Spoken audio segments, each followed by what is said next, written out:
আমাৰ তুলিখিবেৰী যুৱ সংঘৰ উদ্যোগত তিনিদিনীয়া বৰ্ণাঢ্য কাৰ্যসূচীৰে আমাৰ উত্তৰ ৰঙিয়া জুনিয়ৰ কলেজ খেলপথাৰত 13তম বাৰ্ষিক ক্ৰীড়া প্ৰতিযোগিতা আমি অনুষ্ঠিত কৰিছিলোঁ। আজি আমাৰ মুকলি সভা ও বঁটা বিতৰণী অনুষ্ঠান আছিলে।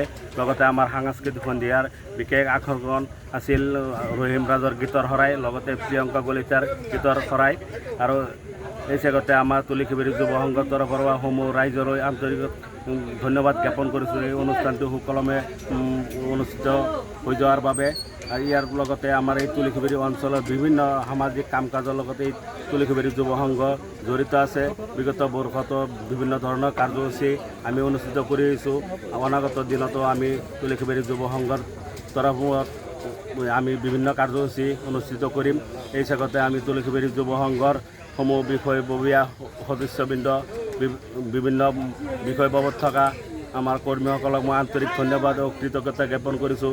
তিনিদিনীয়া বৰ্ণাঢ্য ক্ৰীড়া প্ৰতিযোগিতাৰ বিভিন্ন ধৰণৰ খেল ধেমালি অনুষ্ঠিত কৰিছিলোঁ। ইয়াৰ লগতে আমাৰ উচ্চতৰ মাধ্যমিক আৰু মেট্ৰিক পৰীক্ষাত প্ৰথম বিভাগত উত্তীৰ্ণ হোৱা ছাত্ৰ ছাত্ৰীসকলক আমি বিশেষ অভিনন্দন জ্ঞাপন কৰিছোঁ।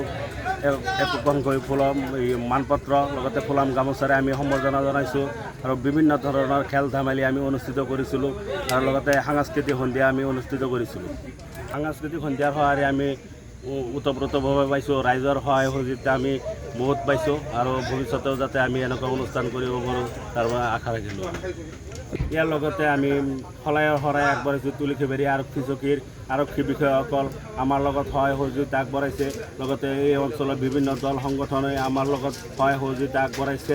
বিশেষকৈ বৈদ্যগড় আঞ্চলিক ছাত্ৰ সন্থা, তুলিখিবেৰী লাচিত জ্যোতি সংঘ, তুলিখিবেৰী গৰু বজাৰ ব্যৱসায়ী সন্থা, লগতে তুলিখিবেৰী গৰু বজাৰ পৰিচালনা কমিটি, আমি তেখেতসকলক আমাৰ তুলিখিবেৰী যুৱ সংঘৰ তৰফৰ পৰা আন্তৰিক কৃতজ্ঞতা ও ধন্যবাদ জ্ঞাপন কৰিছোঁ।